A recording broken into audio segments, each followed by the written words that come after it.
کہ بچے کہتے ہیں کہ اسلام میں موسیقی کیوں حرام ہے، تو یہ تو کوئی سوال نہیں ہوا، اس لیے کہ پھر ہر چیز کے بارے میں وہ کل کہیں گے کہ کیوں حرام ہے۔ میں جرمنی میں مجلس پڑھنے جاتا ہوں، وہاں بچے کہتے ہیں سور کا گوشت کھانا کیوں حرام ہے، تو بڑے مزے کا ہوتا۔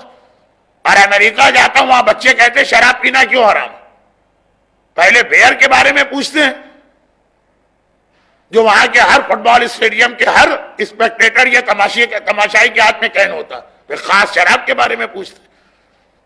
ہمارا کیا جواب ہوگا؟ یہی ہوگا نا، یا قرآن میں ہے یا امام نے منع کیا۔ ہم یہ کو تھوڑی کہیں گے کہ آئنسٹائن کیا کہتا، نیوٹن کیا کہتا۔ شراب تو یہ لوگ بھی پیتے تھے، ان کی وجہ سے حرام حلال نہیں۔ تو شہید دست غیب کی ایک ایسی ہی کتاب، اتنی ہی موٹی ہے، گناہان کبیرہ،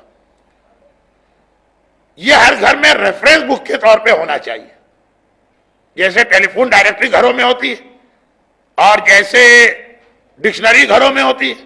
گناہان کبیرہ میں 40 بڑے گناہ، شہید دست غیب نے ہر گناہ کی ایک ہیڈنگ لگائی ہے، پھر اس کے بارے میں جو آیتیں قرآن کی ہیں وہ لکھی، یہ آیت یہ آیت یہ آیت، پھر حدیثیں جو ہیں وہ لکھی ہیں، یہ حدیث یہ حدیث یہ حدیث۔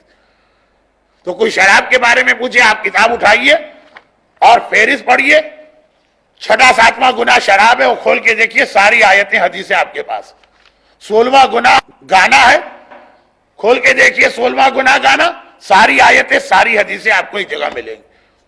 اور خالی یہ نہیں، سارے گناہان کبیرہ تو قرآن کی آیتوں میں، اور امام کی تو اتنی حدیثوں میں یہ بات آئی۔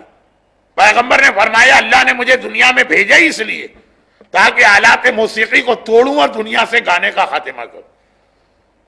6 امام کی حدیث ہے کہ جب شیطان کو نکالا گیا آسمان سے تو اس نے کہا کہ خداوندہ تو نے آدم کو تو قرآن دیا، میرے ماننے والوں کے لیے بھی کوئی کتاب دے، تو کہا گیا کہ تیرے ماننے والوں کی کتاب کا نام ہے گانا بجانا، اور پھر حدیثوں پہ حدیث ہے۔